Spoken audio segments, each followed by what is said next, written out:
Get up and get out. Get out. Get out.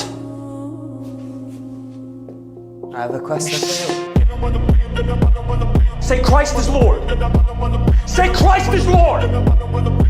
Say it. You say Christ is Lord. Get out. Get out.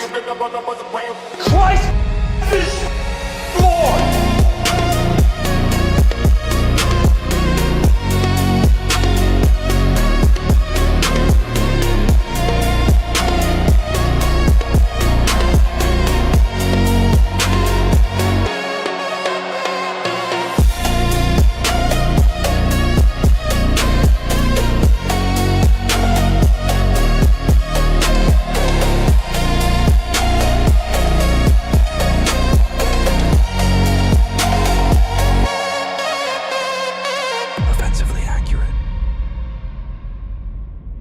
Welcome back to another episode of Offensively Accurate, hosted by yours truly, Candace Thug. Appreciate seeing everybody in here. It is a pleasure to be here. I apologize for being late again.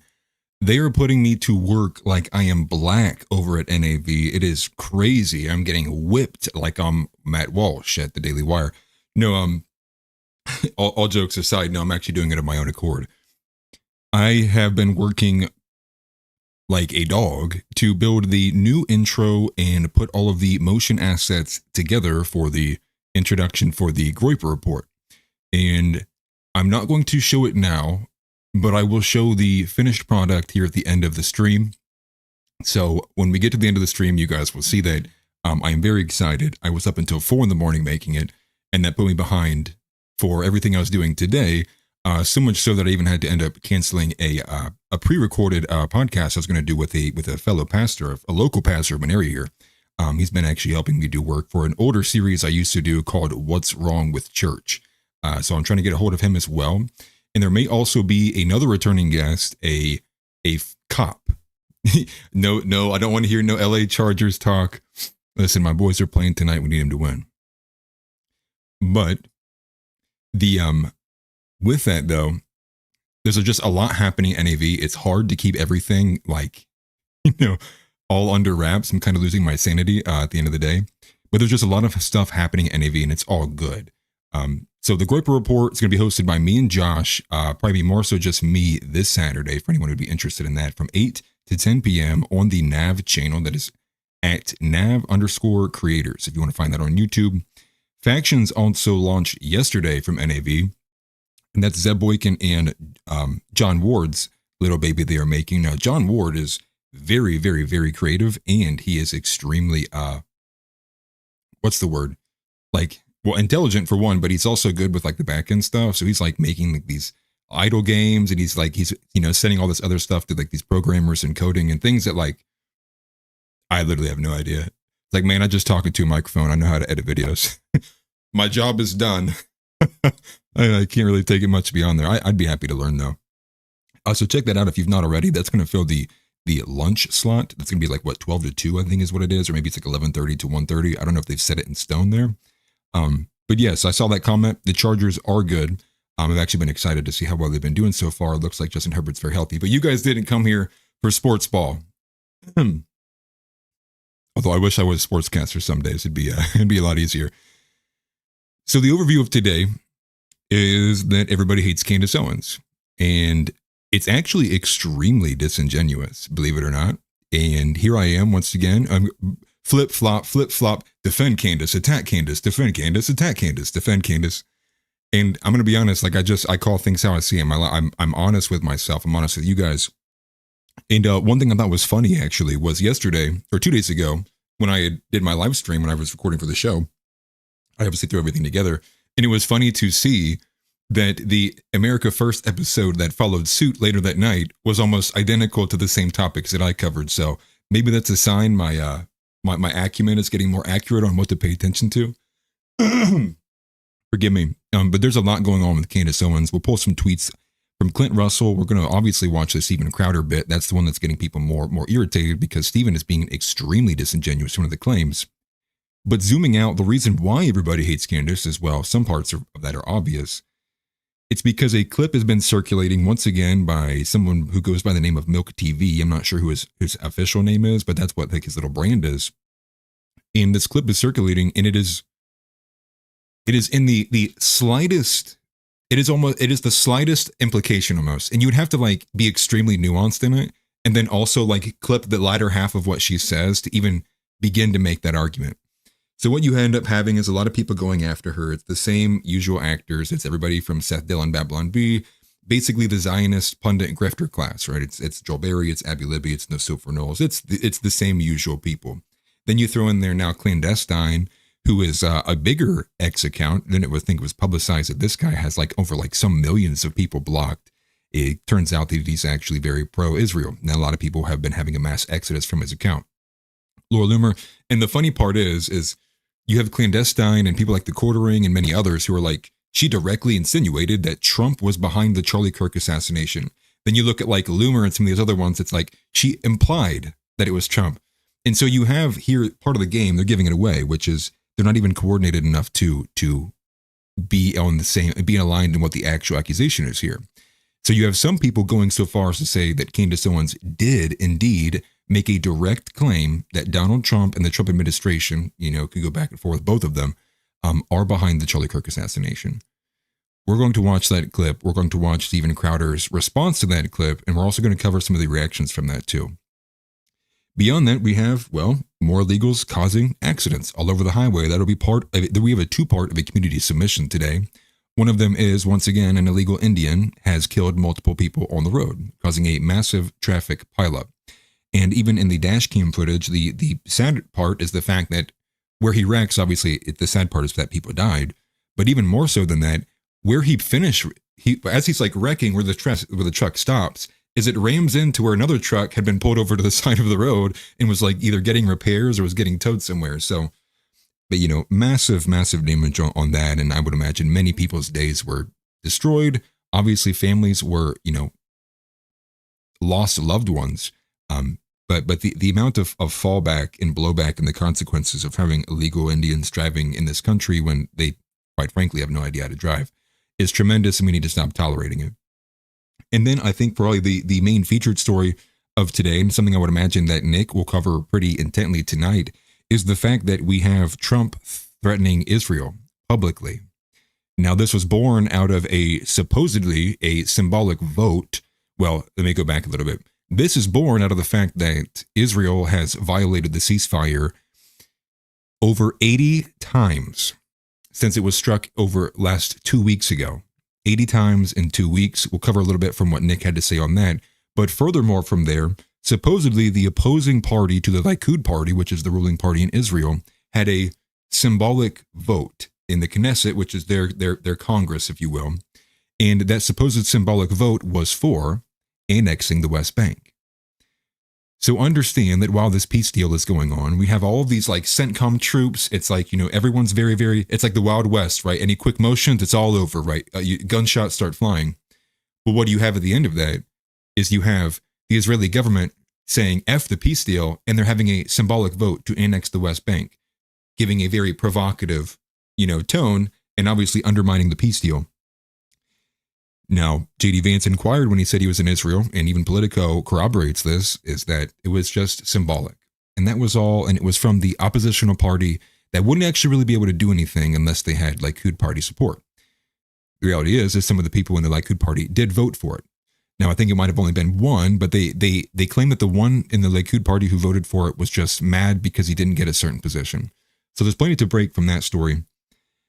But the overall element is actually a black pill today.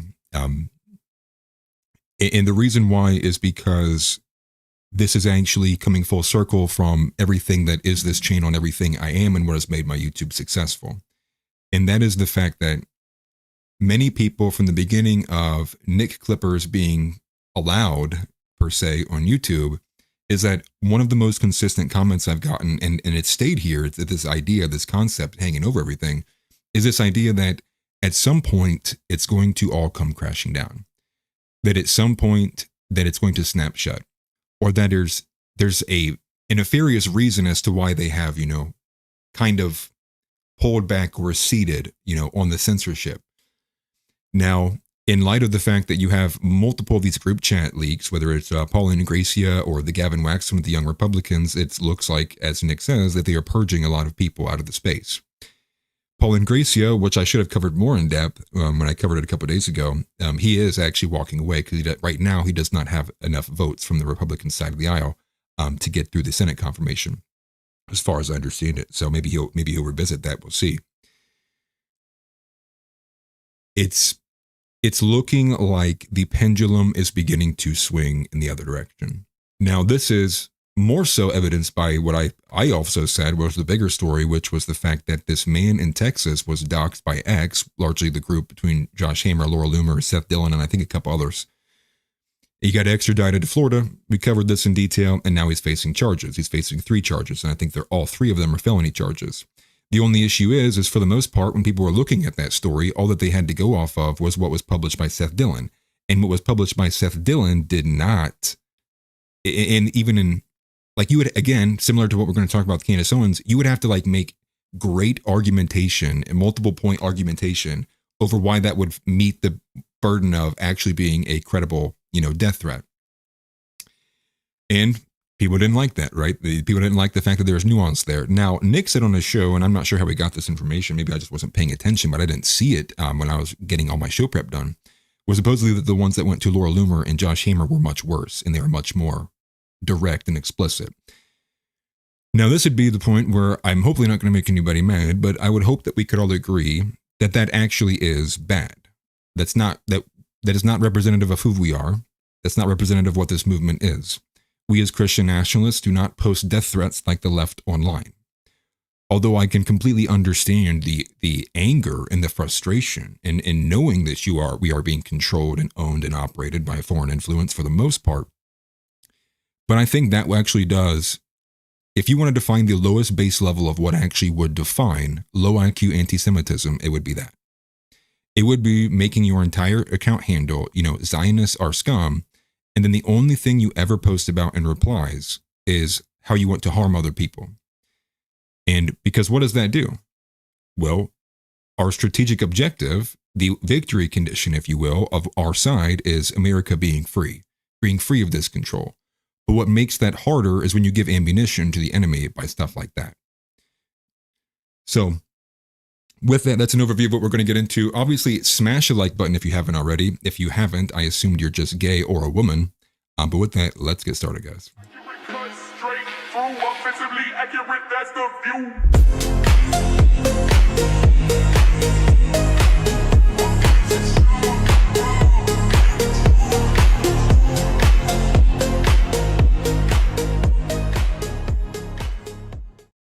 So the first story we're going to get into is obviously, I think, the biggest one. It's the most culturally relevant, and that is Candace Owens. And the way I would actually characterize this attack on Candace Owens seems to be, well, I know it's coordinated for one, but this is something that I had highlighted when we had first covered the story, which was Seth Dillon didn't name anybody, right?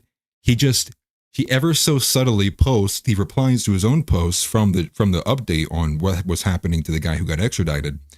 Look who he was following. Now, he doesn't name anybody explicitly, but he attaches a screenshot of 5 accounts. And of those 5 accounts, there are 2 of them that are very recognizable. One of them being Gypsy Crusader, Mr. Paul Miller. The second one being Candace Owens. Now, what does Misfit Patriot, Abby Libby, and Eyal Jacoby, and insert every other one of the usual actors do? They quote that post and they say, Candace is responsible. Candace is responsible for her rhetoric. This idea of stochastic terrorism. Now, here we are arriving to today, and the pressure has now been upped. The pressure has now been upped in such a way it's extremely disingenuous. I would imagine Steven Crowder is going to take immense pushback, and he already is.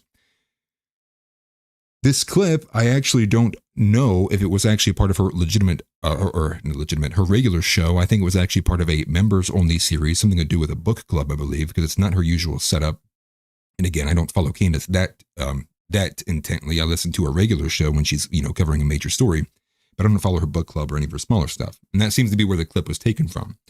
And so what you'll see here, we'll go to the clip actually first, because let's take a listen to see what Candace Owens said. And I apologize if this is going to be, repetitive for those who watched the video earlier. But this is the clip from Luke Rudkowski.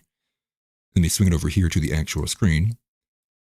This is the clip from Luke Rudkowski. You can see it's about 1.5 minutes. It's from Milk Bar TV. That you can see the same, the watermark there in the corner. And this is the clip. Now, Luke even makes the point, where is the full clip, video, and show? I'm trying to find it and I can't. Was it deleted? And then you have the quartering saying it's behind a paywall, and that's exactly what I thought. I'm assuming it's from her members-only like book club series, because I would have grabbed more of it if I could have. I just didn't see any that was available on the internet. So what does Candace Owens say here? Let's take a listen. Just really needed to just take a breather and really process everything that happened with Charlie and what it kind of means in terms of where we are. And I think it is a circumstance where we just know that he was truly betrayed in one of the most egregious ways that I think I've ever seen. It has made me lose faith in politics. It has made me fully lose faith in Trump. And my heart aches for the fact that he gave so much of his life to Trump and to politics. And they just were like, nope, that is it. It serves us or it doesn't serve us, and we want to move on. And so here's a holiday. Bro, if they try to give me a holiday, what is with them giving people a holiday after they kill them? Why is that a thing? You know what I mean? Like, oh, Martin Luther King, what about this holiday? What about this boulevard? Anyways, let me knock it off. Like, they're going to give Charlie Kirk a boulevard. They already did. They did in Israel. They gave him freaking boulevard. It's like, as soon as they give you a boulevard and a holiday, they definitely killed you. Okay, there's no question. They killed you. There's no way. That's like their signature thing. It's like that's what they do. It's the Fed signature. It's how they sign off after they murder you. They're like holiday and a boulevard. And it's never on a nice side of town either. Like Charlie Kirk Boulevard is not going to be a nice side of town. Anyways, I will be back on the 27th, you guys. Thank you guys for all the support throughout these couple of weeks. These last really kind of 6. So that's clip.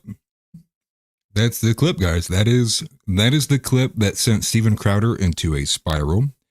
That is the clip that has sent everybody from Laura Loomer to Clandestine to the quartering to you can just keep going. And let me just look up the one from Clandestine here. So everybody, obviously, we just took a listen to that. It's clear as day that she did not make any kind of direct claim about the Trump administration being behind Kirk. So let me just find this here. And I'll just show you the difference between these two. So this is from Clandestine, who used to actually go by like Clandestine Berg or something like that, which is literally insane. And telling for one. But if you scroll through here, oh, look, more about Candace. Wow, look, he's attacking Candace. Oh, look who he's attacking. Ian Carroll. Wow, I wonder where he's attacking those guys. Talking to Candace again. Anyways, let's find the actual tweet here. What is that? What does this read?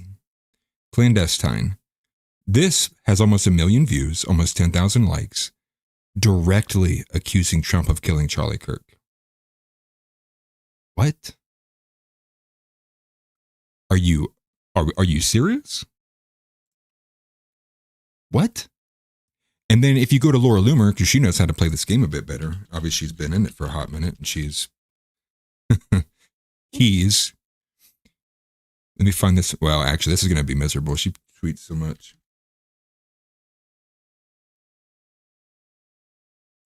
Okay. Well, regardless, I'm not going to waste too much time on that. The point being is if you find the tweet from Laura Loomer about it, she says implying. Laura Loomer says implying. So was it direct or was she implying? Right? Like, isn't that like a big difference? Because I feel like a direct claim would be like, oh, because that would come with like it would come with pieces of an argument. No, it is literally just, it's nothing. It's born out of nothing. They are making a massive story out of nothing. But it's not the story. It's not that. The reason why they're doing this is because they want the pressure on Candace. They want Candace to feel the heat. They're trying to begin this, and what it seems to be, in my opinion, all this together. Remember the guy who got extradited. It all, to me, feels like they are beginning to turn up the temperature. Now, if anybody is lesser familiar with a smaller creator, but Base Lore, guy who had very, very similar content to me and like that girl Casey, largely a lot of Nick content. Where's he at? Banned off of YouTube. I still have not gotten a reason of why he got banned. I haven't even heard from the guy yet. All in all, to say this is, it feels like maybe we did hit that apex point where it's a pendulum, and we're right here. We're floating. and then it's about to all crash back. That's what it feels like. I would hope that it's not. I would really hope that's not the case. But you know what will actually help lend itself to being the case is when all of the conservative guys, when all this stuff is coming out and being pushed out, they're going, oh no, oh, he was so racist. I guess I have to fire them and hire all brand new people and go touch the wall in Israel and swear I'll never do it again. That's what helps this stuff fall back to the left.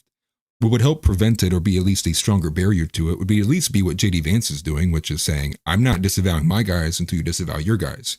It's, let's not do this in a vacuum. Let's look at both sides here. Obviously, I'm not too big of a fan of JD Vance, but man, if he's like one of the only few people willing to say, shove it to the left over, this demanding, and it's not even just the left, the right is very disgusting. And this will even be part of a reason why I hate the right more than the left, is because Nick was exactly right with Gavin Wax and this new one with Paul and Gracia, and same stuff with Seth Dillon and the rest. What you have right now is the right is actively conspiring with left-wingers, the people who want to kill you, the people who celebrated when Charlie died, whether or not it was one of them who did it or not, they still responded the same. They responded with happiness, with jubilation. You have people like Gavin Wax and other individuals like him who are actively colluding with the left to get what they want, conspiring with the left. So you have this faux faction of the right, which actually isn't conservative at all. Their main interests to fall outside of America. Their main interests typically are Israel and in secular, Jewish ideology being pushed. Hence James Lindsay. James Lindsay is that in a nutshell. He's not conservative, he's not leftist, but what he really is a complete full-blown liberal. He is the hippie who's like, as long as we're all getting along, people can do whatever they want. Now, he would never say it like that, but that's, at the end of the day, that's what the consequence of his, political ideology would be. And he basically weaponized all of Marxist language to do that. These people are disgusting. And let's go to Crowder. I think I might have spent too much time on that. Let's go to Crowder. Clinton Russell is responding here to Crowder. Now, if you're not familiar with Clinton Russell, he is a good follow. I like him, although I disagree with his libertarian takes. I agree with and I enjoy the fact that he's typically a very honest individual. He's just a regular guy. At least it's what it feels like. I'll eat my words if he's, he's getting paid on the table or something. But Clinton Russell from Liberty Lock Pod, he says, for all the criticism of Candace Owens, I've seen this might take the cake. Rightly or wrongly, she believes it was a government hit. She makes no mention of Charlie's wife and has never gone after her. This is an egregious smear job by Crowder, transparently so. And mention that, right? Why is Charlie's wife all of a sudden in this quote tweet here? Wait, where did Charlie's wife come from?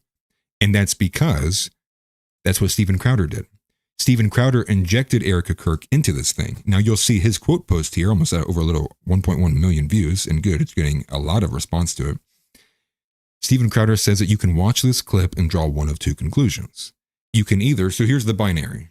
This is the binary that he should Candace present in, or that this situation presents itself actually, is that either Erica Kirk is evil and she conspired with Donald Trump and the whole administration to kill her husband, or that Candace is exactly what it says here. She's a miserable C. And we just watched the clip together. What is this retarded Canadian talking about?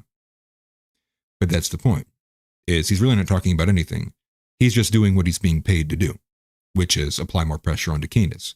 Whether it is actually real or not, you can still see people liked this video, and people are somehow still retarded enough to literally listen to the whole video, which I think is uncut. No, actually it is cut because it's shorter than a minute and a half. And then listen to him rip some of the most retarded talking points I've literally ever heard in my entire life, make the most insane leaps and stretches that I think I would rather actually listen. I would rather hear what Hassan Piker had to say about that video than what Steven Crowder said. Like, wow. Anyways, here is what Steven Crowder had to say. So we'll take a listen to this. Well, let me first let me not blow your eardrums out. Be tactful here and tell you that outrageous claims, and this is an outrageous claim, require outrageous evidence.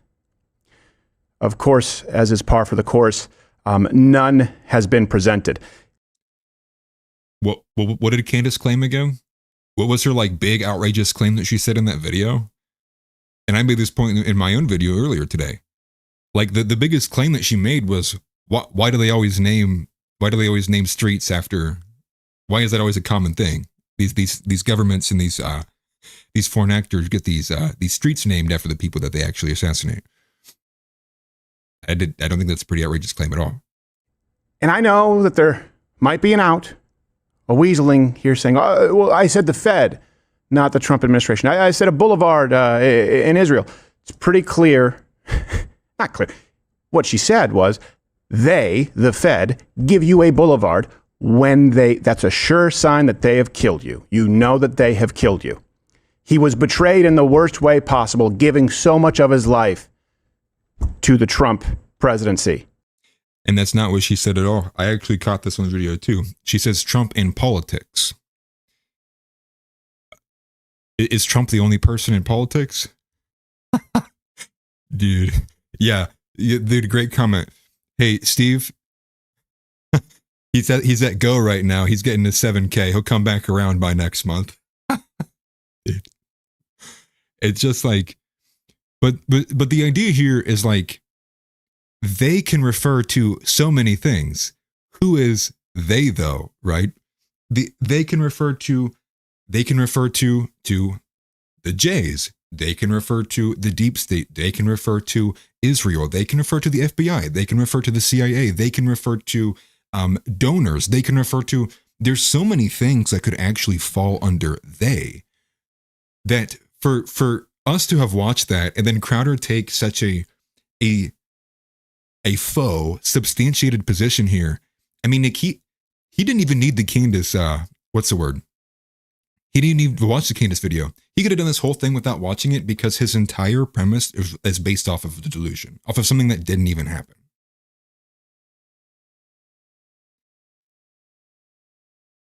Crowder just found himself, Crowder's up there. He's not up there with Seth Dillon. You know, I'll be honest. Seth Dillon is a unique case of annoyance. Like I'm going to add a new community. No, I'm going to add a new drop. And the new drop is going to be Crash Out Corner. And it will just be me talking 15 minutes about Seth Dillon. But Steven Crowder's getting up there. And perhaps it is a financial exchange. Who knows? Now, and I hate to rant for so long, but Crowder is about to address the whole, you can weasel your way into a different argument here. To politics. The federal government, the Trump administration killed Charlie Kirk is the claim. Now I'm going to tell you how I feel about it, what I think about it. Because you know who else would have to be involved?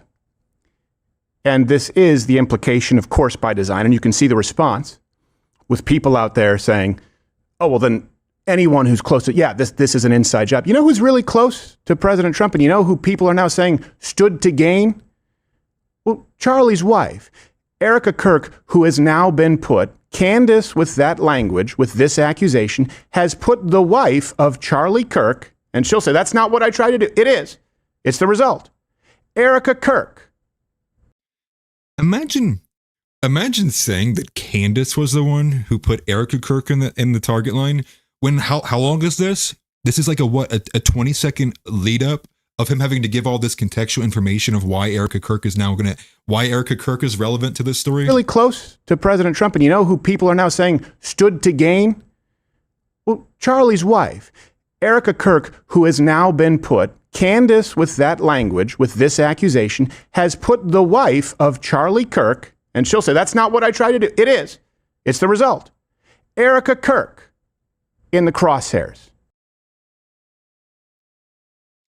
Shameless. Absolutely shameless, dude.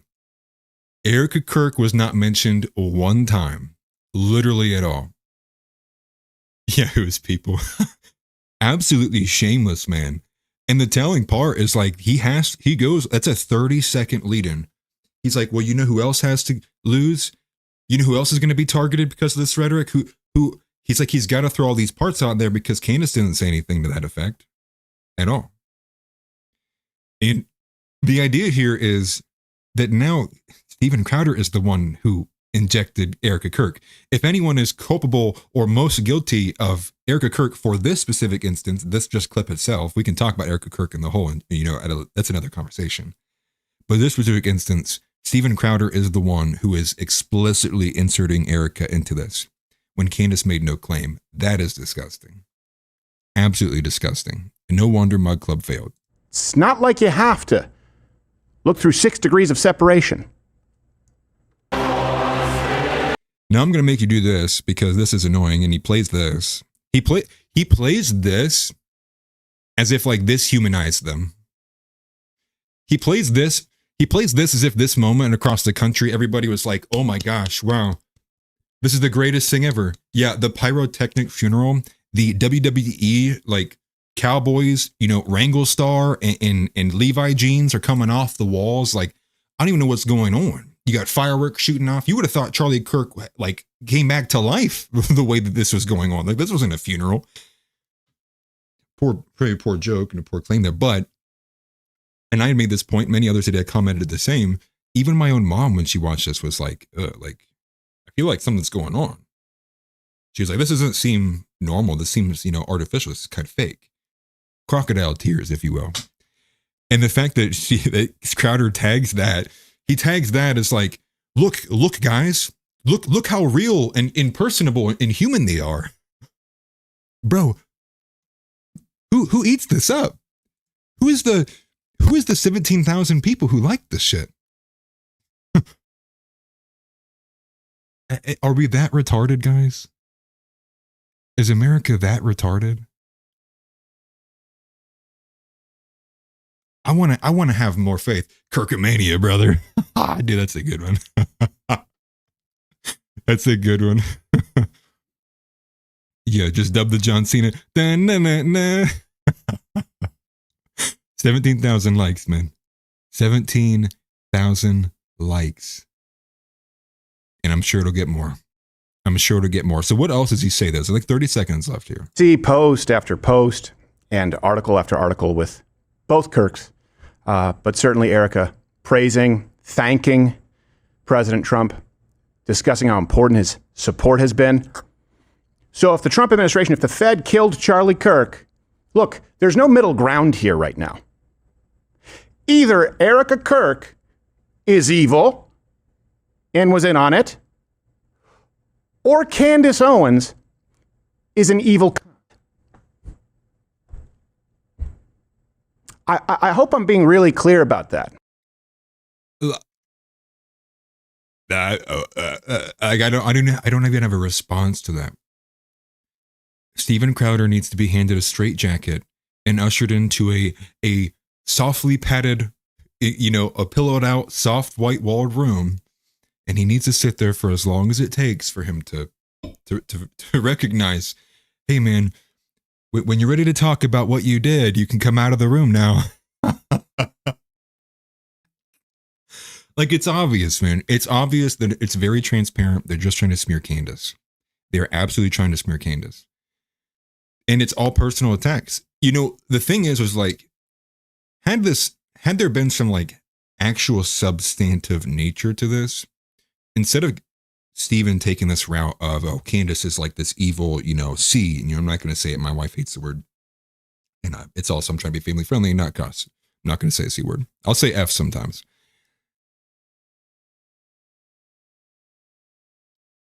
It is a entirely false binary. It is not real.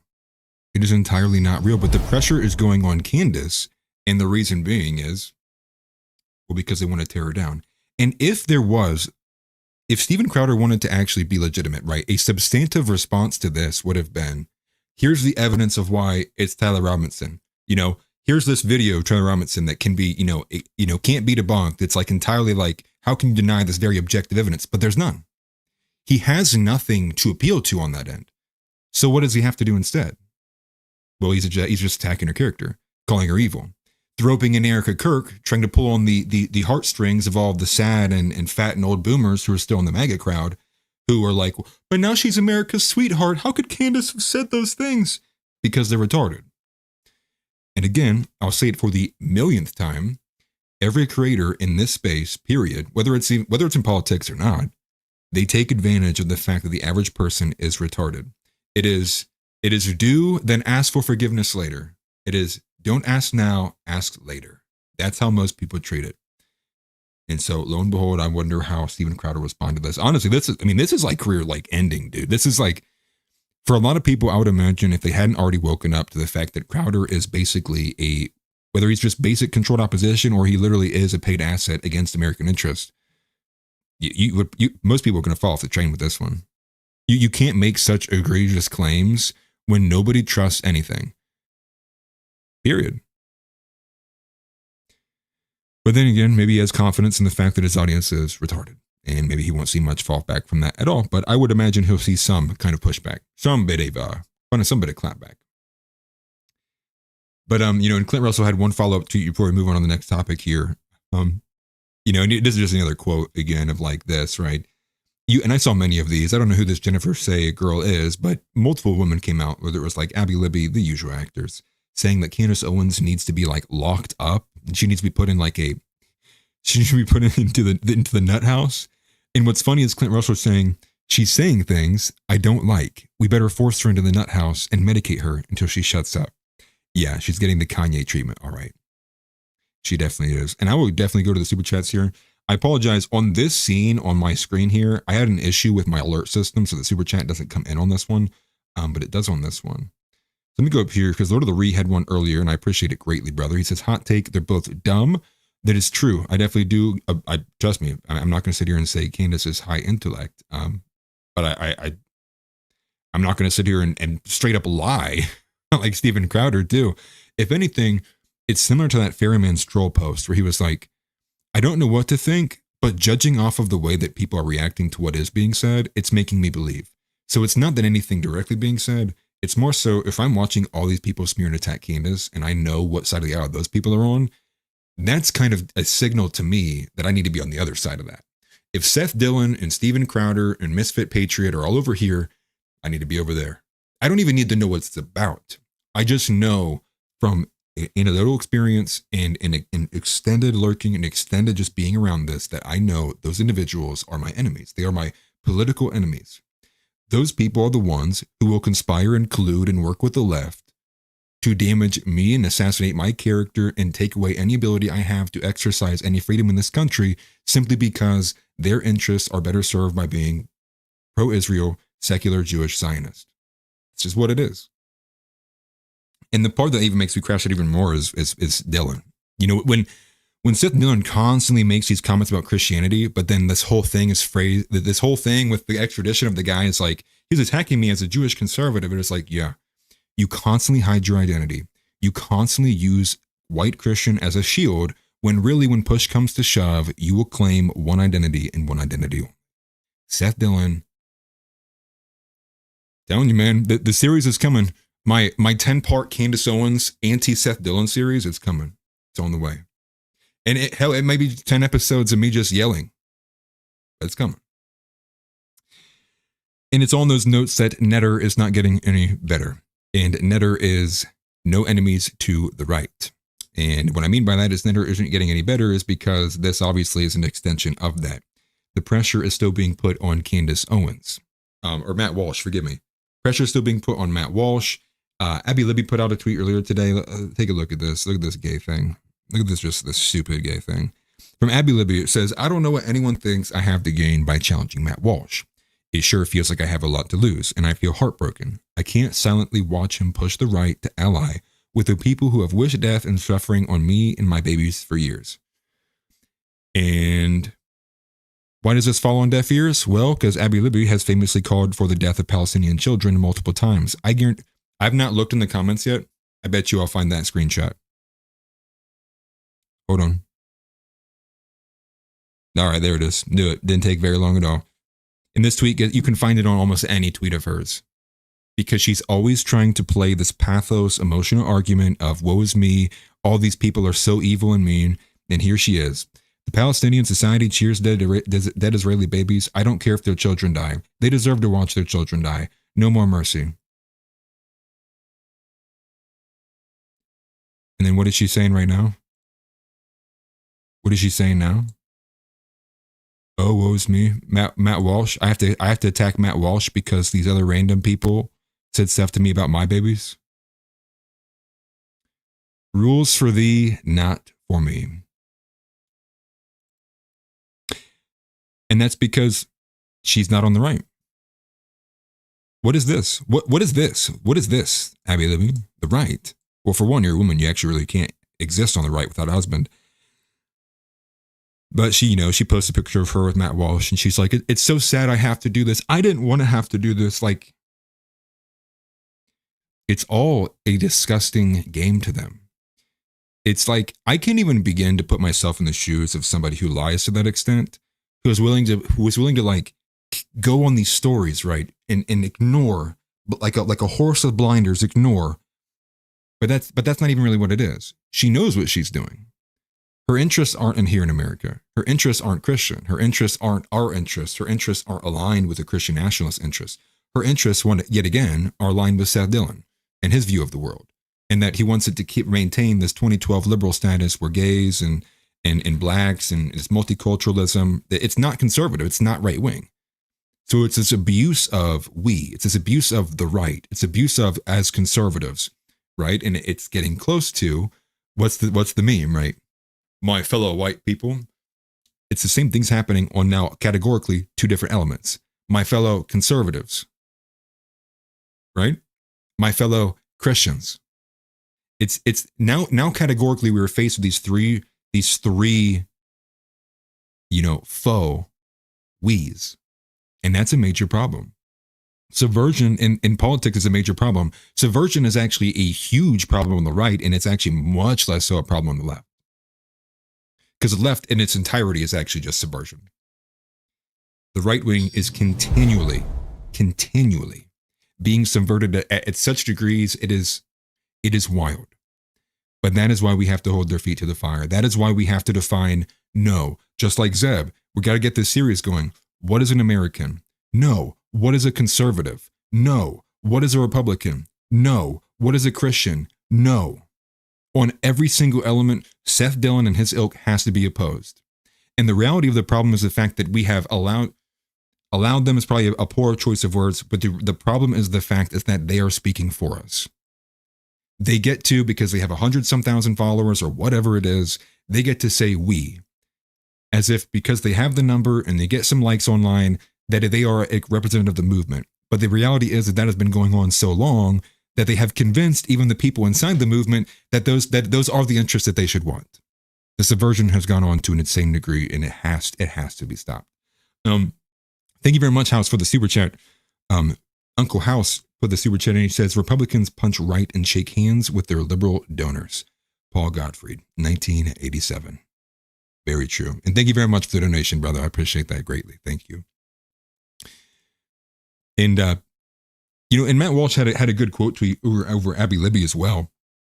And this quote tweet basically was something to the effect of like, punching to the right. And that's funny because if Abby Libby is saying that Matt Walsh is punching to the right when he's attacking her, she's acting as if she's more right wing than Matt Walsh. No, you dumb. She might actually be in the center, to be honest, but like left of center.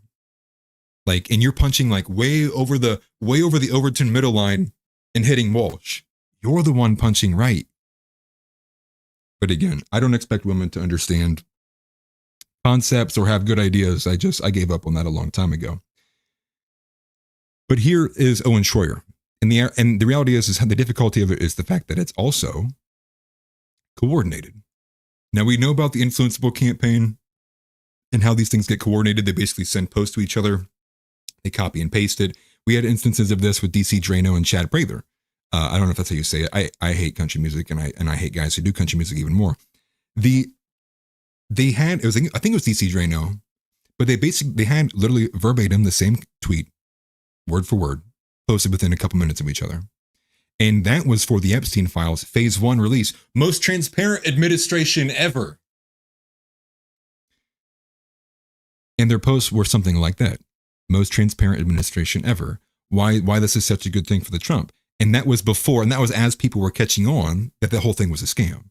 that the majority of the information was already public, and it was a lot more of just these redacted publishings. Same thing is true with this. And I'm sure you guys have seen it too, especially because, and part of it's true, and you can see it very easily as well, because I'm sorry, Lord of the Rings. I cannot stand country music. But anyways, the X algorithm in the last few days has been updated because they received an influx of cash. It looks like it was finally hitting as of about a week ago, because X also received about was like $3 million with this package. I think YouTube ended up getting like 27 million, and then like 14 million went to Google, which basically is AdSense. They're all the same company. And because that money has flowed in, the idea was to then start de-ranking anti-Israel content and pro-ranking pro-Israel content, which is now leading to people's entire X feeds being nothing but pro-Israel slop, which means, unfortunately, I've had to see Emily Austin like 2 or 3 times today, and I'm telling you still, she needs to lose weight. But Owen Schroyer has a great screenshot here, great screen grab. And this is from, again, 2 of the same usual actors. This is Eyal Yacobi and then Mosh. Mosh I'm less familiar with, but I believe they are either Pakistani or Indian, one of the two. They're not even from this country.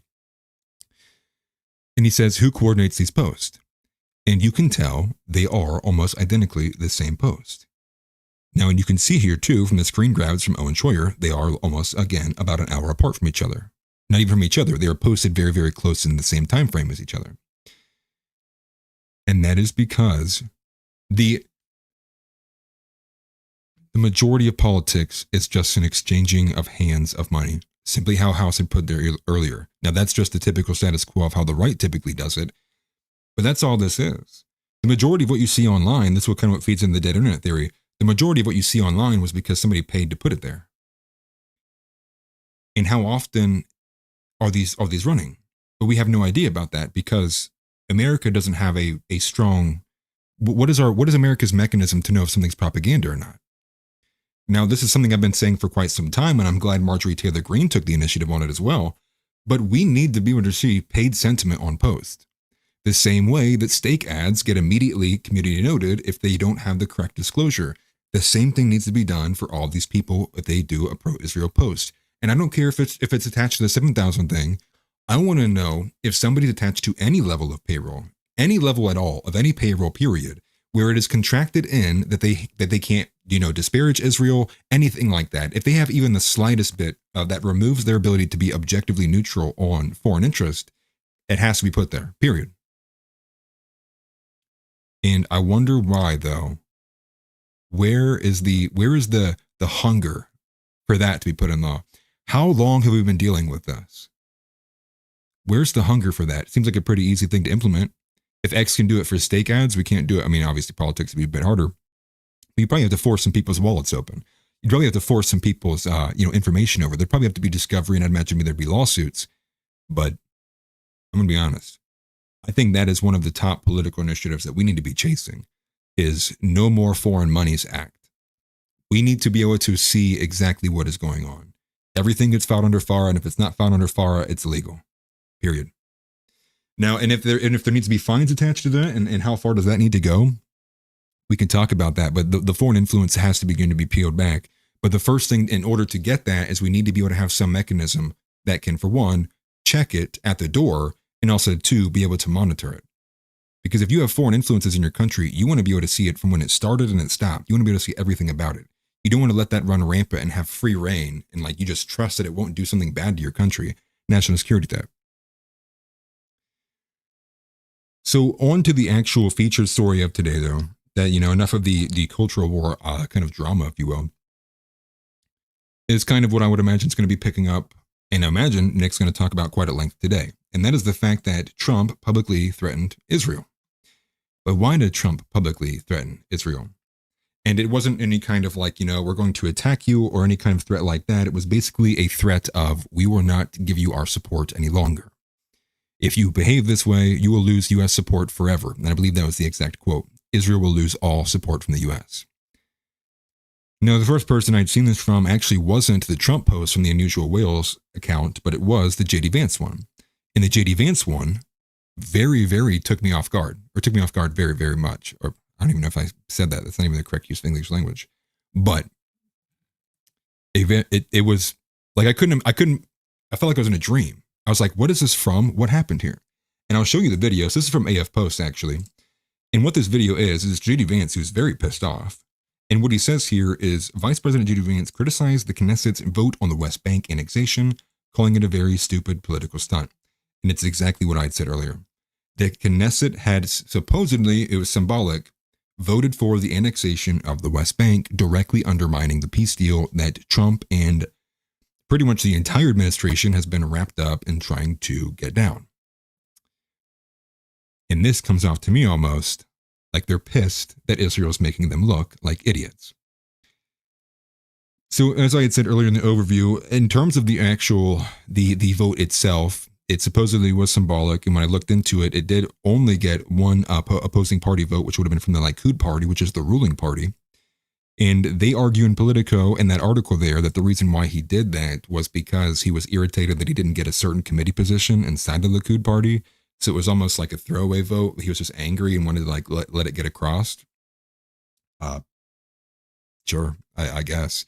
We'll take Politico at their word, I guess.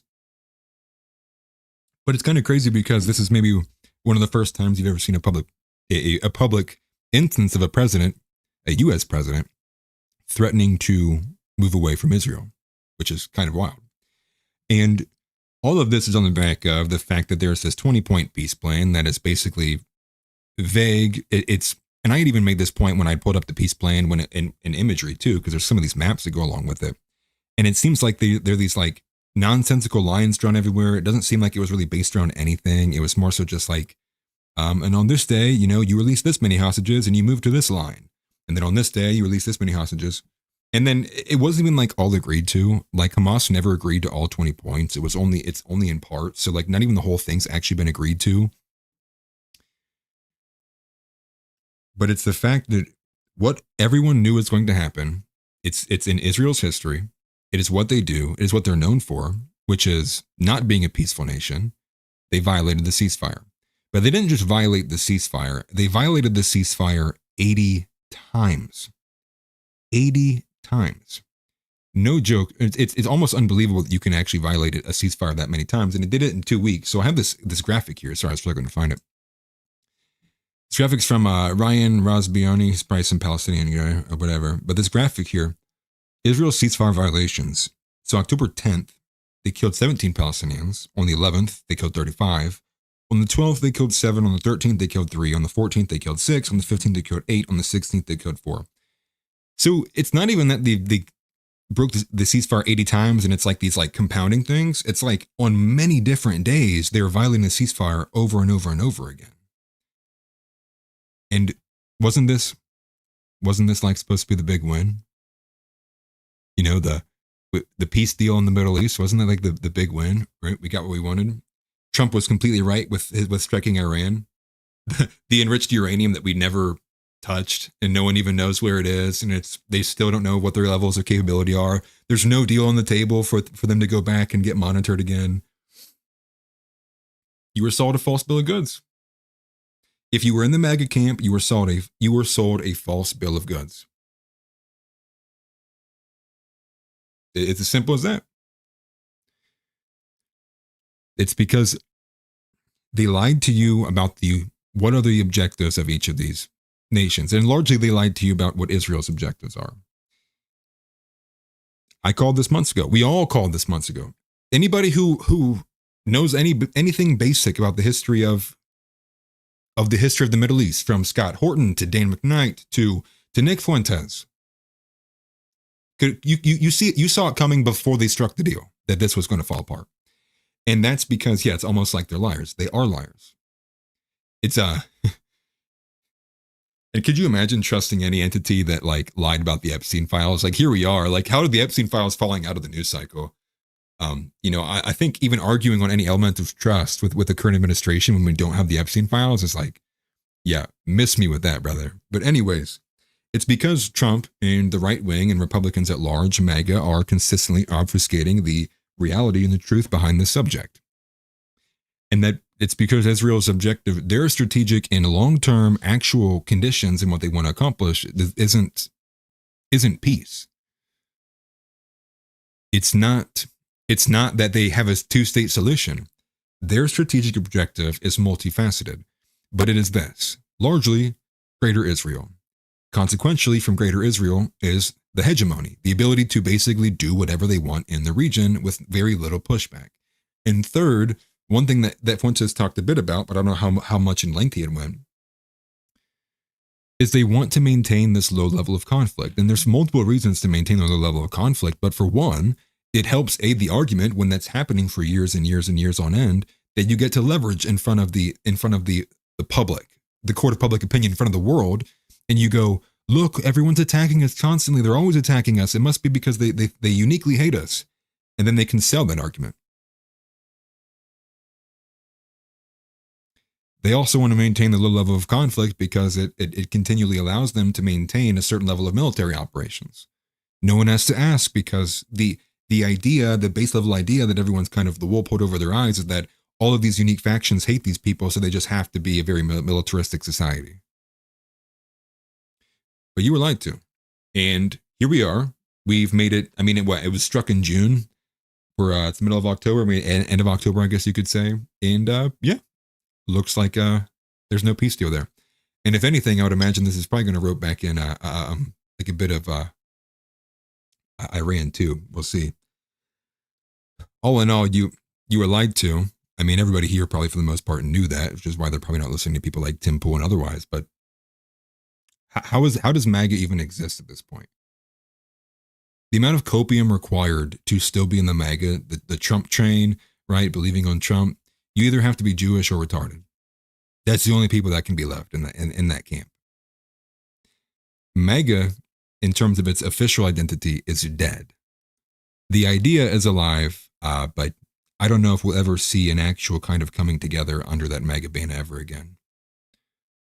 So, yeah. There is no MAGA. There's only MIGA. Make Israel great again. Isn't that something? I want to make sure I didn't miss anything from this story. The one thing I would add there to go back to the fact of, is it actually a throwaway vote? I'm going to be honest. You have a quote from Trump. You have a quote from JD. Both are publicized. And you have a quote from Marco Rubio. All of them are pretty like, oh yeah, F you guys. That doesn't give me the feeling that they thought that this was a symbolic vote. Because what happens if that vote would have passed? Is it symbolic then? So take that with a grain of salt. I didn't have the time to look into the Knesset and how the voting mechanics actually work, but that was something that struck me, which was like, I mean, symbolic in the idea that it was an official process, but everybody kind of knew they wouldn't have enough votes. Was like that the idea? But what if it would have happened? What if they would have passed it? Then again, that's why the only solution to this problem is permanent U.S. decoupling from the Middle East, period. Economically, transactionally, in terms of oil, that's fine. Defense funding for nations that aren't Christian, nope. Done. It has to be. The decoupling of Israel has got to start now. We got to push for that continually. And that's kind of the end of some of the main featured stories here. I wish I would have had a bit more to go into detail with the featured stories. We still have the community submissions. We still have the the gay of the day. But I'm gonna have to speed it up a little bit too.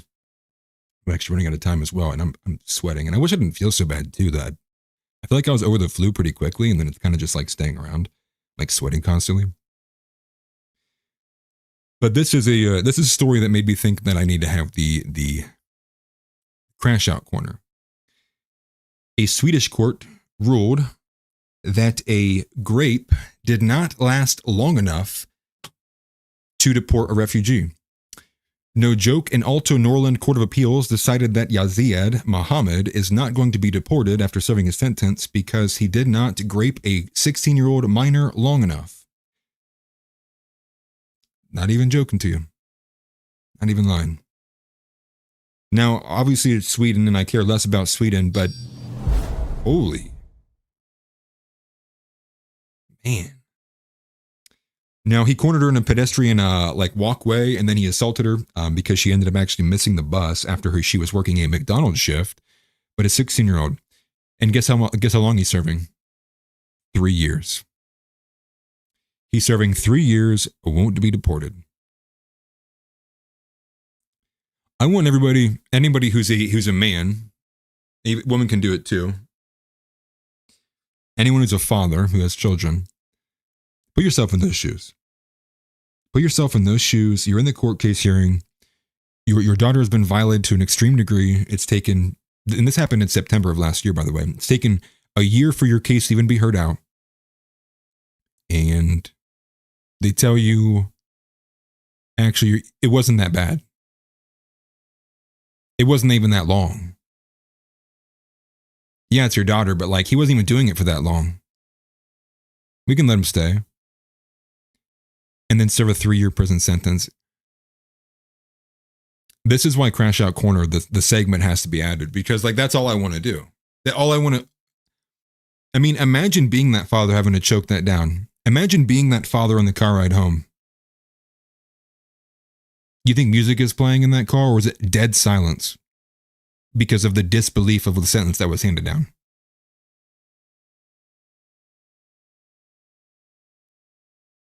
And, and similarly, it's happening. Some of the stuff's happening here now, less so of the illegal aspect, but more so of the fact that it's, again, people of color can basically do whatever they want, especially if it's the white people. How often do you see black people charged with a hate crime against whites? Never. All in all, to say that this is, again, another one of these grains of sand in this massive pile that is building on the shoulders of every white man that I'm telling you, one day they're going to thrust off of their shoulders, and everyone on this planet would have wished they would have just left white men alone. That's what we're looking down the barrel of what makes history. When you're looking for major events that drive world history, this is going to be there. It'll be the moment when white men returned to Magellan. When white men returned to tradition. So I don't want things to be violent at all. And but it's kind of the acknowledgement, the acceptance that I think we have no off ramp. And Abby Libby and all these other these cucked, racially cucked, retarded, Zionist, non-Christian, constantly violating America. They won't stop. They literally won't stop. You are being stomped, metaphorically, on the head after being knocked out. You're laying on the concrete. And with crocodile tears, Abby Libby is opening your mouth to be placed on the concrete so you can be curb stomped. Are you going to let it happen? I mean, seriously, is the expectation from these people is that white men and white people in general will just roll over and take it and die, or just to simply die out? That seems to be the bet the wager they're making, given how aggressive and overt things have been over the last year. And maybe that's partly what COVID was to see what level of general pushback would happen to government programs like that. We can't go out like this, dude. We can't go out because people were too afraid to respond to X post. We can't go out because people were too afraid to be called racist. We can't. Every sacrifice that was ever made that created the nation that is America, that built the beautiful land that was able to house the Protestant, so much good of what America is. We cannot let it die in darkness because we are too afraid, because of what our wives may tell us when we get home that night, because of what some coworker may think, because of what I said online, because of what my mother might think, because she just simply doesn't understand, because of what, you can't. You just can't. There's more at stake here than your feelings being hurt. But part of it is being atomanized to a certain degree and people not giving a literal single F about what future is long term. People talk about long term all the time. Oh, you need to do this. Oh, you need to have this ready. Well, I tell you what, to have a country, you're going to have to start fighting back, dude, or your children are going to be fighting it for you. That's long term. Long term isn't just 5 years down the road, 10 years down the road. Long term is, what happens when I'm not here for my kids? And what should I have done to better help protect that? That's long term. Apologize for riffing for way too long than what I should have. But that is it. Therefore comes some of the featured stories. Looks like we got about 25 minutes left where I am going to have to take off. I probably will save Cicero's main guy's submission, although I did get one. I got a submission from Cicero's main guy in the Discord. And that submission was, and I'll reach out to him as well too. There's a guy who goes by the name of Charlie Cheon. He's like, he's Asian, but he had a video called "Can I Stay White Nationalist?" And I will go ahead and react to that. If anything, maybe I'll make that the members only content.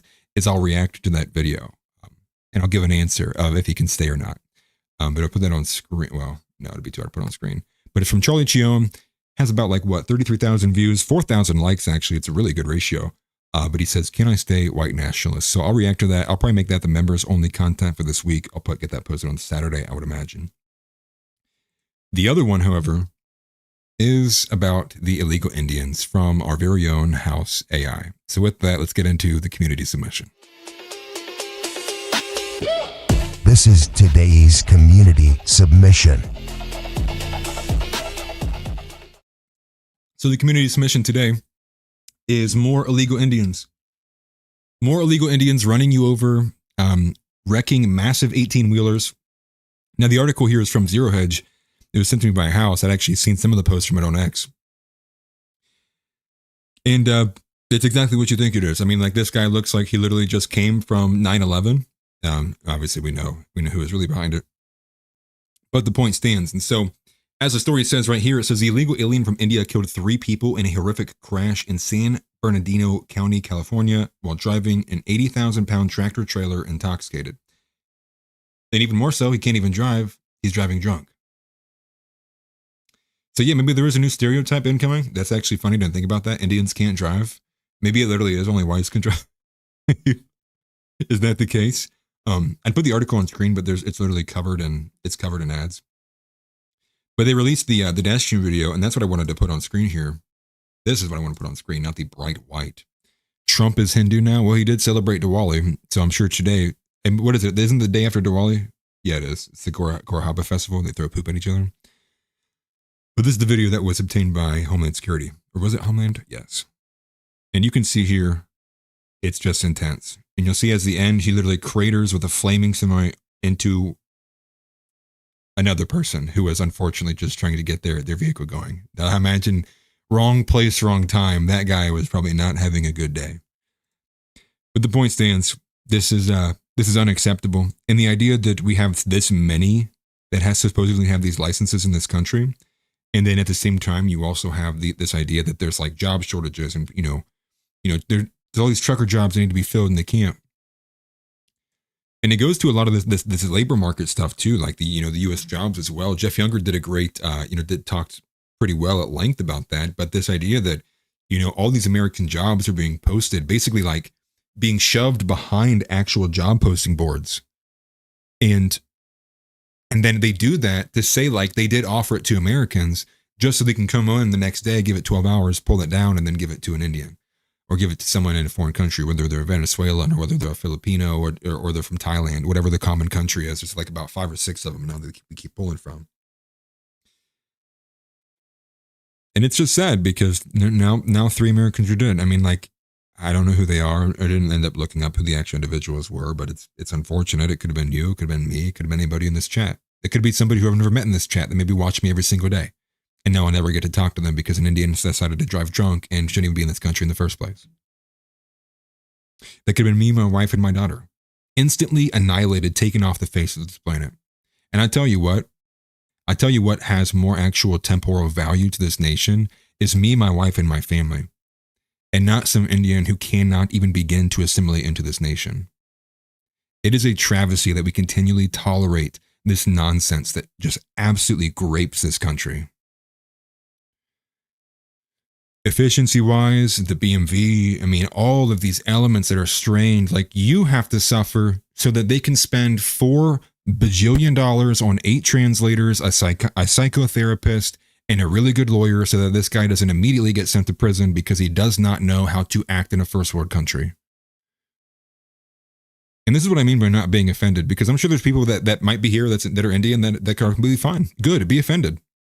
Don't care at all. Literally don't. Do not care. How about, you know what you should do? You should do what I'm doing, which is I am remaining in my country. I'm trying to fix my country.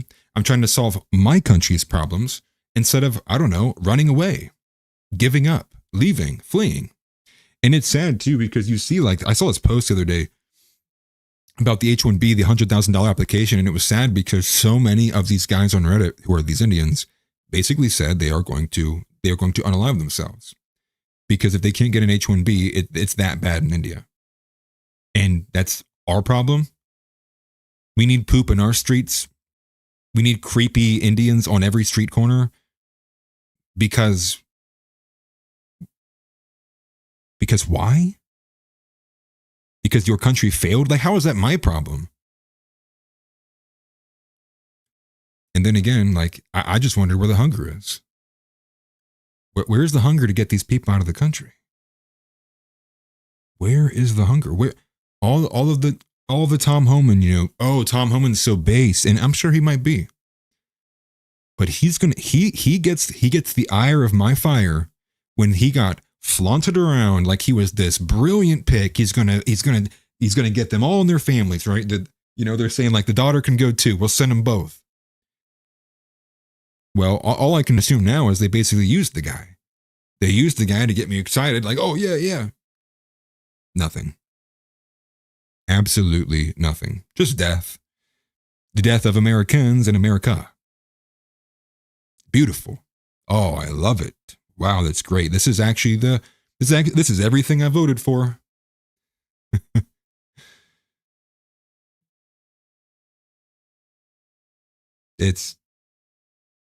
I wish it wasn't, but it is. I wish it wasn't, but it is. And then, you have this going on, and what is people on the right getting canceled for? What is Matt Walsh getting canceled for? Because he's not tone policing people enough. Yeah. Vote harder. I need to. Yep. And that's what they'll tell you. Vote harder. Vote harder for these people who are fake.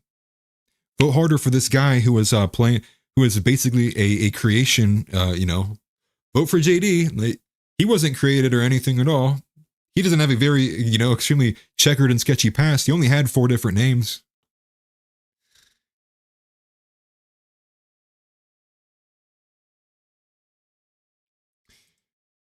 I'm telling you this not as like I wanted or like, at all. I'm just saying, what do people expect is going to happen, man? Where does this road lead?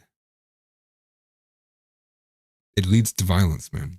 It is going to lead to violence. There's going to be a point where people are just simply not even going to engage in conversation anymore. It went on too long enough. If you haven't picked your side by now, you are either dumb or you're in on it. And both put my family in jeopardy. Yeah, it leads to Valhalla. Ain't that the truth? And all of us are going to be there at once. Oh, Cash Patel, man. Hey, where are the Epstein files? Did they get released yet? Did I miss that? Most transparent administration, they released those today. The Epstein files, did you guys see that? Give me a break. Yeah, F the optics. I'm going to, and that's the thing. I'm not ever really going to care much about like optics overwhelmingly so. What do we do here? What am I supposed to do here? It's just like there's no other direction to go but worse, right? I'd like things to get better, but the left won't take their foot off the gas, and then I have right wingers literally while the left has got their foot on my throat, they're pulling out my keys and my wallet, and they're rifling through them, and they're going, wait a minute, you still have this old photo in here? And it's like, bro, can you help me? But why would they help me? They view me just as much as an enemy as the left does. So we need to fix that. We need to fix that by letting people know. bringing awareness to the idea that Seth Dillon is not a conservative, bringing awareness to the idea that he's not on our side, bringing awareness that actually these factions are much more broken and divided than what everyone would like you to believe. That's what we need to do. So, without further ado, probably everybody's favorite segment, the gay of the day. The gay of the day.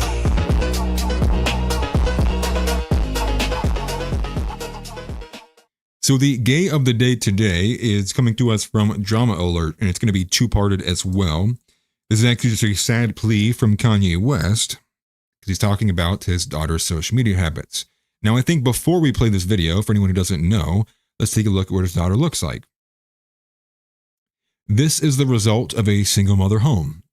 This is a result of a single mother home that has access to pretty much every resource you could ever want in this entire world. This is sad.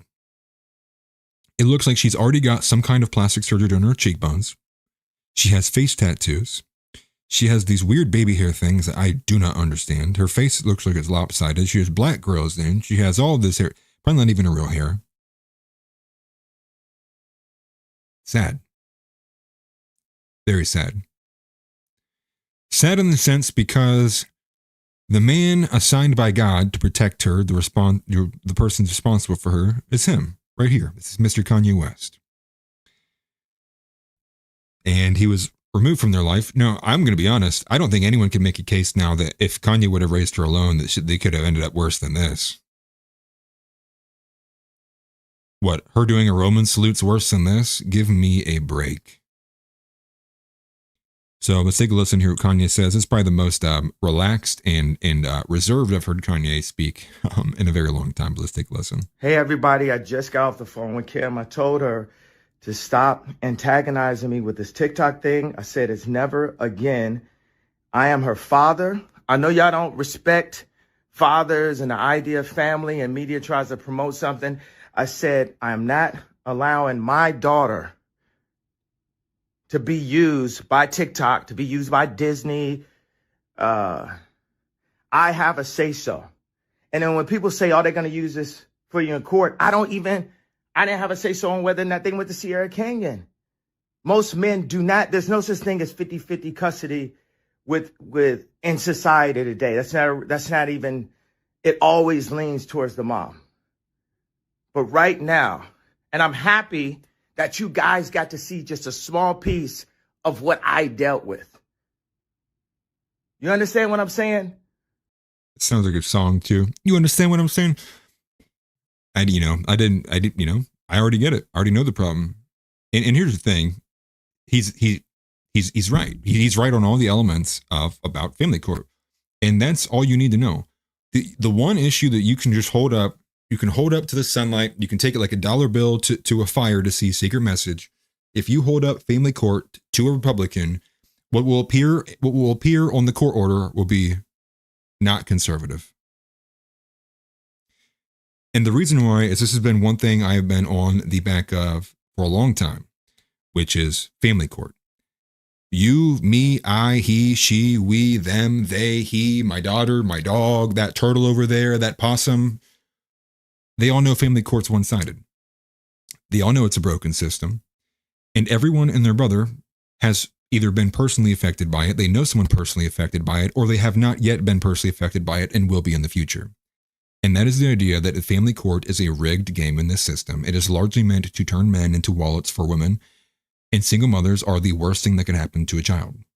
A mom without the presence of a father generates some of the worst statistics you've ever seen on a child. It basically, you might as well, if the option is a single mother or being raised by wolves, I think I would like to begin to see the metrics on what being raised by wolves would look like.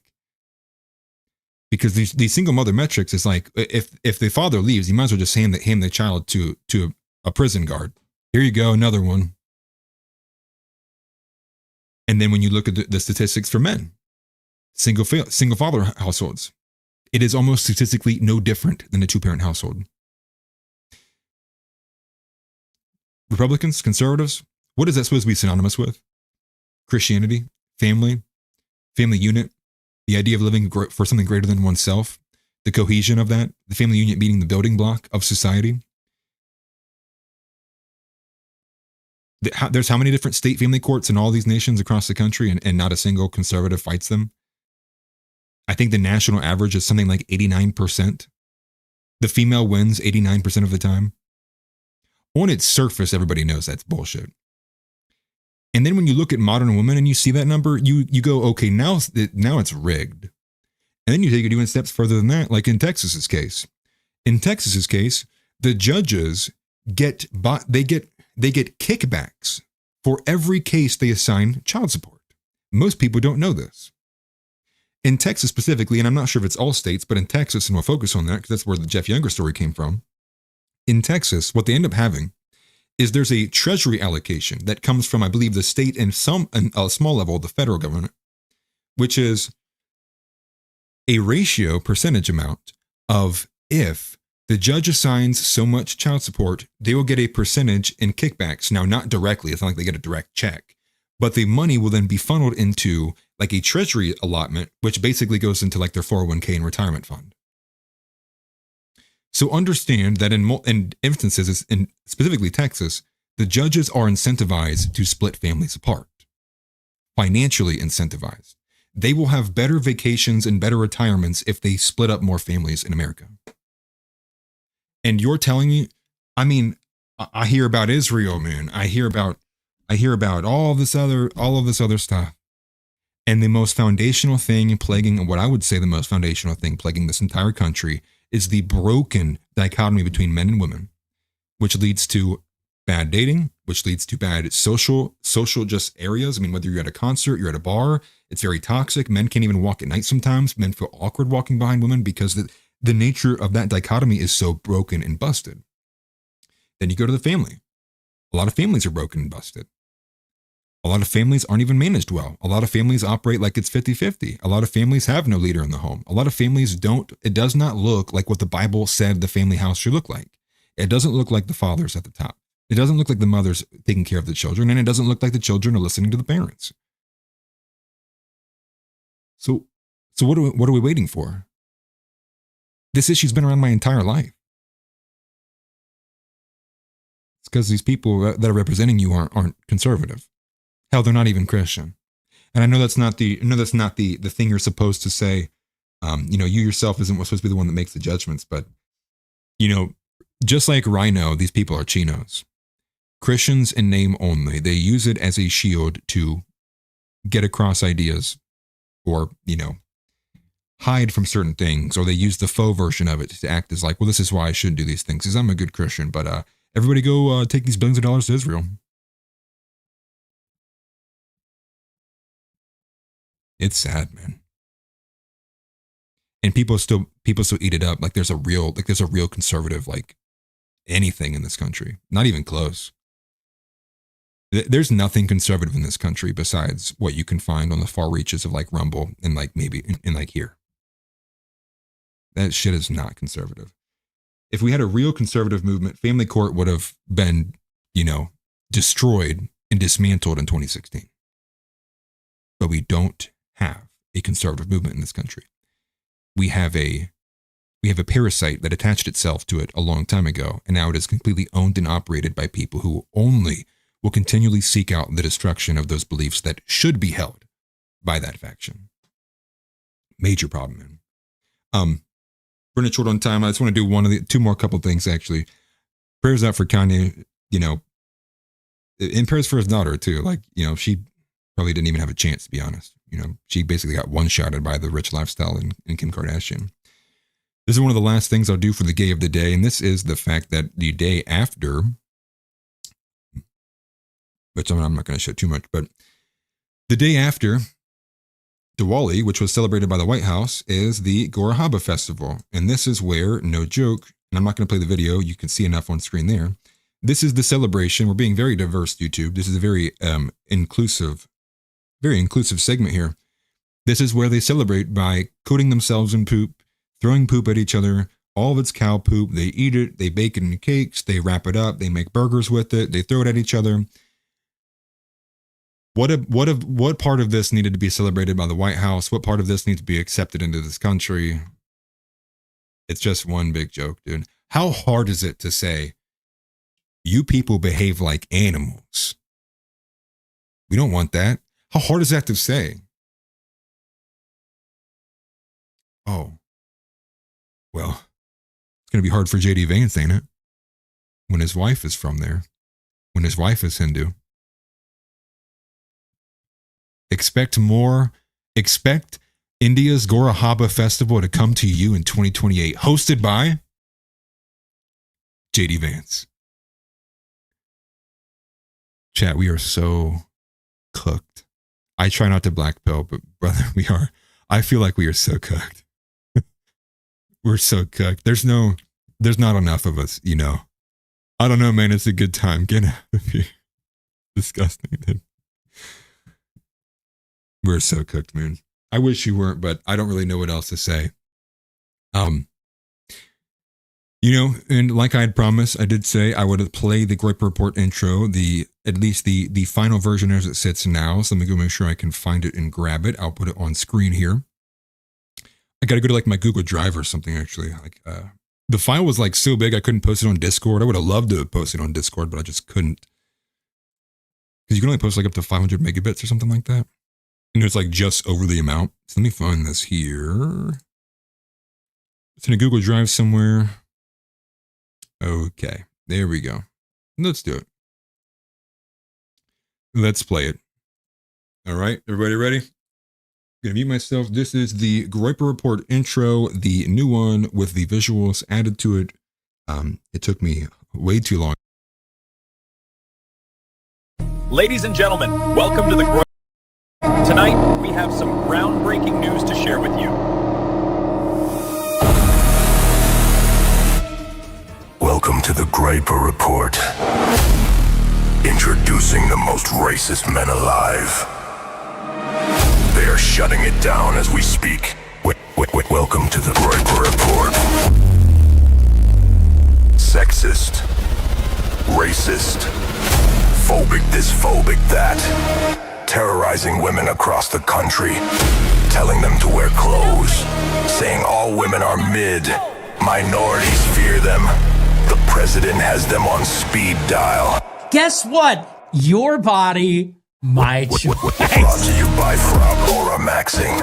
Brought to you by Frog. Giga Chat Central, yes, thank you for asking. They all must go. Welcome to the one and only. Defending the last white men on Earth. Atlas Thugged and Josh Van Der Nord. This is the Graper Report.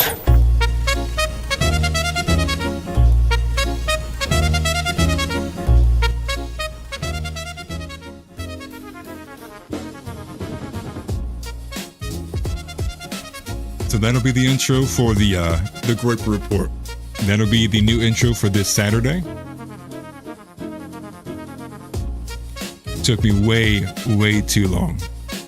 Way too long. I was up until I think 4 in the morning or something making this, to be honest. Just to give everybody a tease, a sneak preview, I was excited for it. It was probably the longest animation I've ever made myself. Using a lot of different tools, a lot of different free tools. It's actually kind of aggressive how many different tools I had to use, how many credits I used. Hopefully you guys like it. I'm sure it'll be here to stay, and that's why I'm putting a lot of work into the Groiper Report in general. I'm just trying to get that taken off the ground and really, pushing for NAV, and there's just a lot of work going on. And so there may be some changes that occur.